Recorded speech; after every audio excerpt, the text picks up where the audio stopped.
Nous habitons tous au Kalfaya. Bien. Et le lieutenant Bégré, fait Bégré.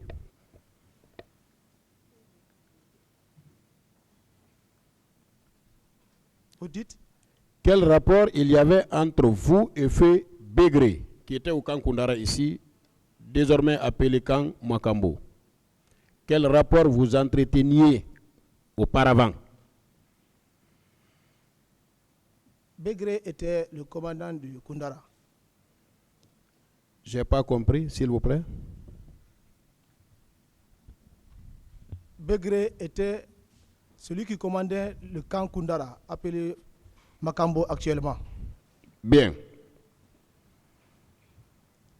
Et le commandant Abakar Sidiki Diakité Ditumba. Tumba était aide du camp du président de la République. Et quel rôle jouait le sieur Claude Pivy dit Coplan? Il était à l'époque, le ministre de la Sécurité présidentielle. Alors, est-ce que vous, Claude Pivy, Bégré, Tumba et Moussa Keburo Kamara, vous n'étiez tous pas de la garde rapprochée du capitaine Moussa Dadis Kamara?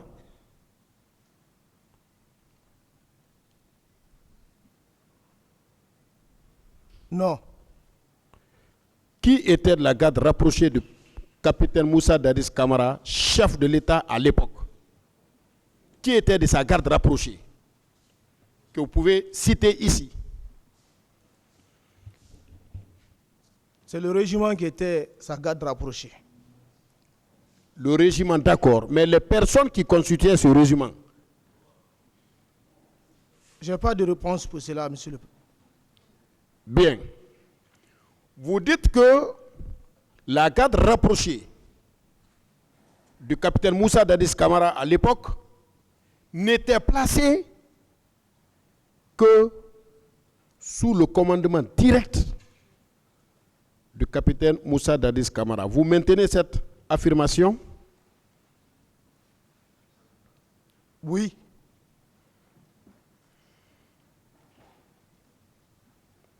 Bien. Mais voilà que malheureusement,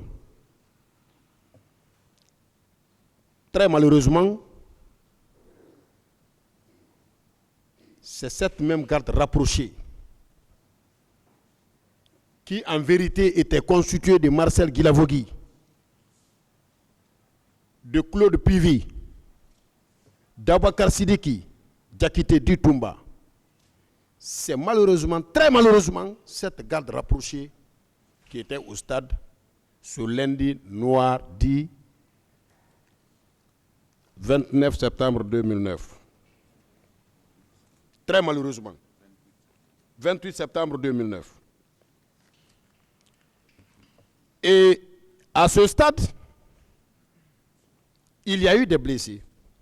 Une question, monsieur le procureur, ça aboutit à une question. Monsieur le Président, ça aboutit à une question.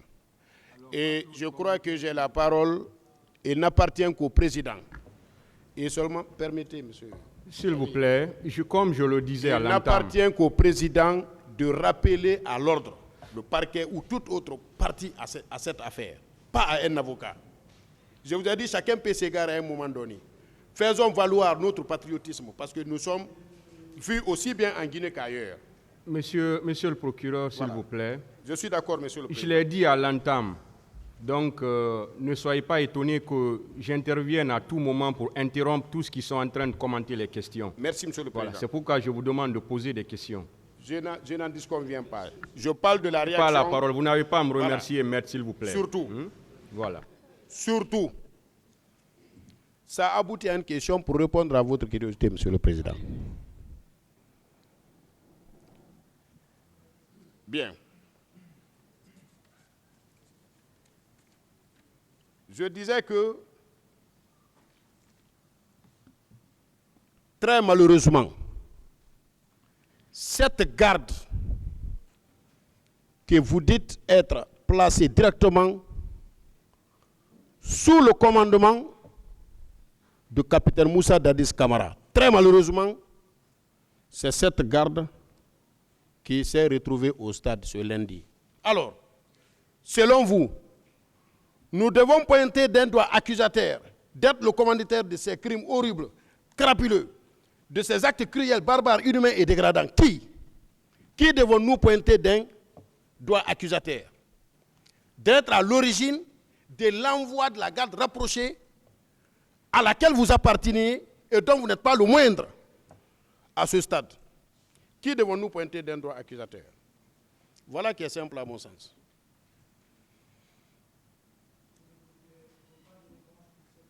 Répondez à la question, M. Marcel Guillavogui. Reprenez la question. Vous appartenez à la garde rapprochée.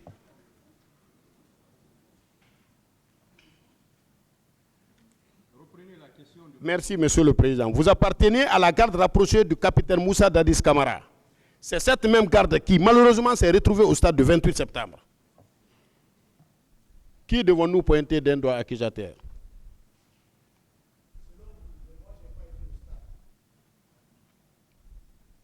Mais c'est cette garde rapprochée à laquelle vous appartenez qui était au stade. Et des témoignages dignes de foi ont révélé que vous étiez bel et bien au stade du 28 septembre. Il y a un qui l'a dit, Moussa Kegourou, il l'a dit ici, dans les procès-verbaux d'interrogatoire d'Abakar Toumba, d'audition de Jean-Marie Doré, feu Jean-Marie, de M. Mamadou Selouda Diallo et de M. Sidia Touré. Tous s'accordent à dire que vous étiez bel et bien présent au stade du 26 septembre, vous étiez bel et bien présent à la clinique Ambroise Paré, où vous avez même menacé de faire exploser votre grenade si on ne sortait pas les détenus, les blessés qui étaient alités. Donc, sur la question, moi, il n'y a aucune confusion dans ma tête. Mon problème, c'est de savoir, puisque la garde rapprochée là est directement dirigée par la personne dont elle assure la sécurité, cette même garde s'est retrouvée au stade. Qui devons-nous prendre pour auteur de l'envoi de cette garde au stade du 28 septembre?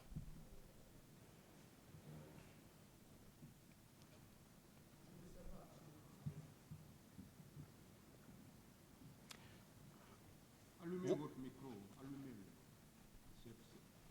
Monsieur Marcel, capitaine Marcel Guillavogui, vous déclarez ici l'autre fois, à l'occasion de la toute dernière audience, à la question de savoir qu'est-ce que vous avez appris, votre formation, en réponse, vous disiez que vous n'avez appris qu'à conduire le char de combat, mais que vous avez été détaché pour être affecté à la garde rapprochée du capitaine Moussa Dadis Camara.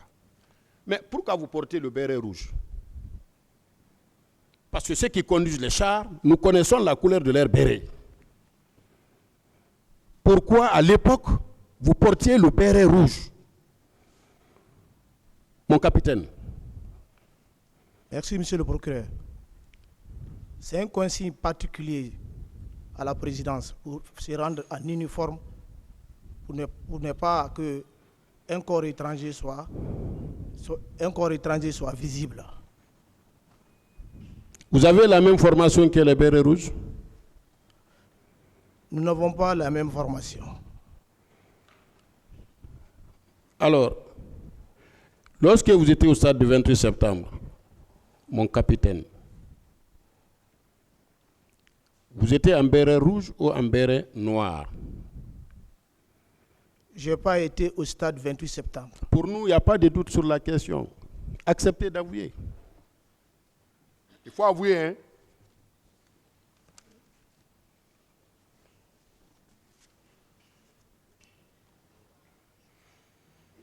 En quelle année vous avez fait votre baptême de feu?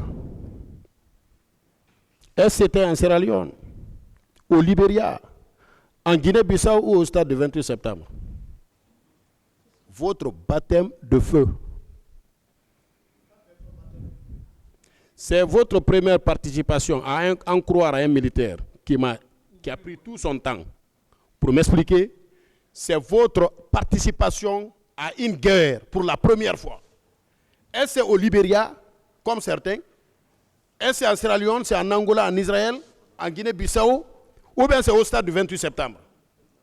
Parce que tous ceux qui n'ont pas pu aller faire leur baptême de feu se sont retrouvés au stade. C'était l'occasion pour eux de prendre part à une guerre. C'était presque une guerre. Quelle est la question? La question, quelle est l'année à laquelle il a fait son baptême de feu?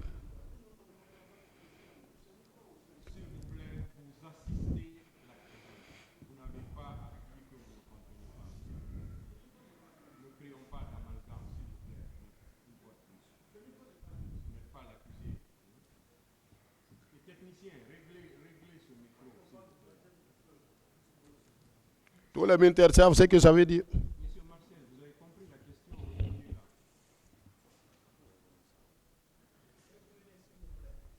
là? En quelle année vous avez fait votre baptême de feu? Et où? Et où?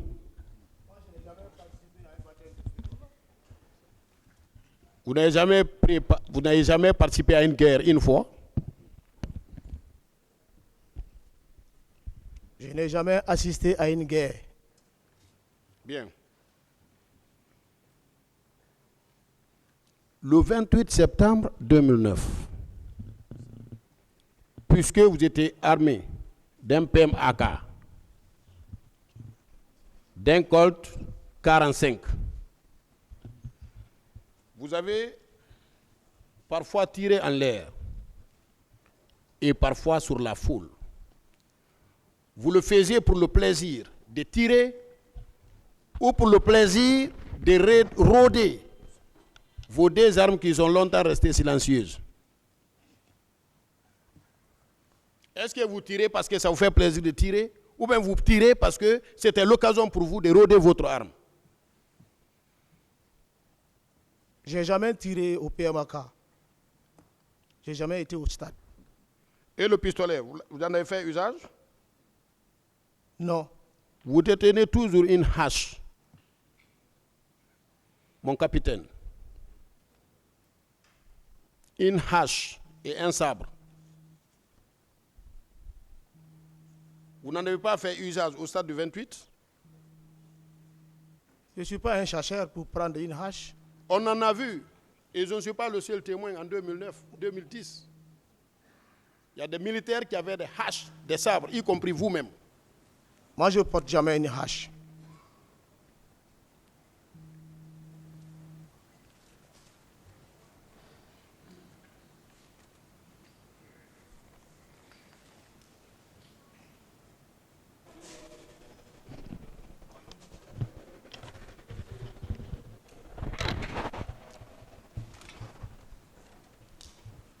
Bien. De vous ou de Bégré, qui était le premier à arriver au stade? Parce qu'il y a un de vous qui a reproché à l'autre d'être venu en retard. De qui, de vous ou de Bégré, qui de vous est venu en retard au stade? Le lundi 28 septembre 2009. Je ne sais pas parce que je n'ai pas été au stade.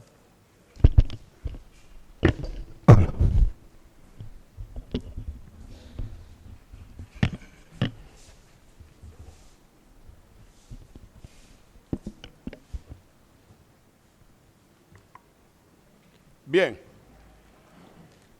Vous disiez également que le 27 septembre 2009, vous avez passé 4 heures à la clinique Ambroise Paré, sans pour autant produire un document qui atteste effectivement que vous étiez à la clinique Ambroise Paré. Quand on sait bien que quand vous êtes tombé malade à la maison centrale de Conakry, le document qu'on vous a délivré à l'hôpital d'Onka nous est parvenu. Pourquoi cette incohérence?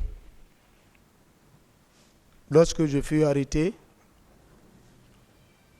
Les ordonnances qui étaient avec moi ont été déposées au niveau de la justice, à travers mon avocat.